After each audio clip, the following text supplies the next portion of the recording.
So we're looking at Joseph, the forgotten person in the Christmas story, almost.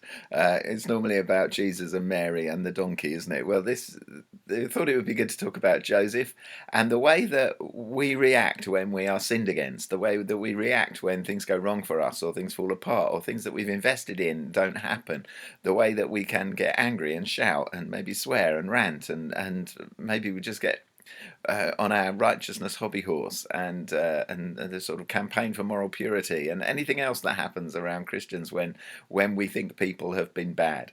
And Joseph shows us a different way, and it also made me think about how, as a church, we can create safe spaces, how we can be a church that is really is welcoming to people who maybe think differently from us, or have done stuff wrong, or just are different from us. And and it all comes from that amazing verse where it says that Joseph was a righteous man, didn't want to expose her to public disgrace, but had in mind to divorce her quietly. And it's the idea that his plans to quieten this down, not to make a fuss, not to make this too big an issue for Mary, that his plans to protect her and give her a safe space came out of his righteousness.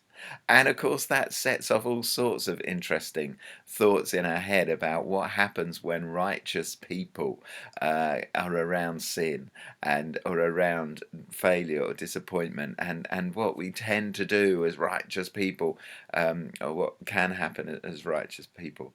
Whereas the righteousness that Joseph had, which is the same as what Simeon had, which is the same as Joseph of Arimathea had, the same as Cornelius had, that righteousness that seeks God and hopes in Him, that prays and gives to the poor, the righteousness that protects Jesus and gives him a place for burial, that righteousness doesn't expose Mary.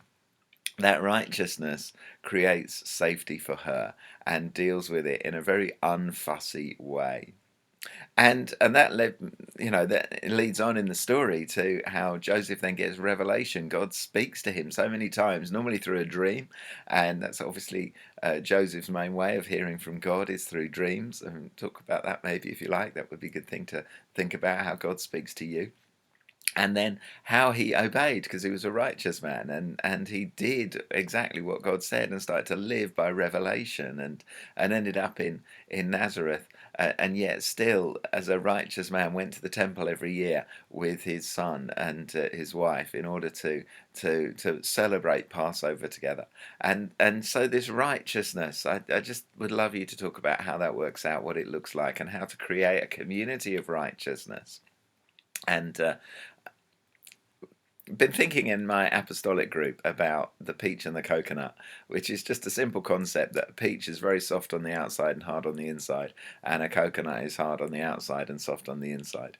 And as a church, we want to be more peachy. And the question is, what's the stone in the middle? What is the bit that we're hard about? And for Joseph, the hard bit was not the moral failure of Mary. That he wanted to deal with quietly. So what is the hard bit? Maybe it is revelation from God, understanding who God is, obeying quickly. Maybe that's the hard stuff. Have a good time as you think about this, and I'll see you in a bit. Bye bye.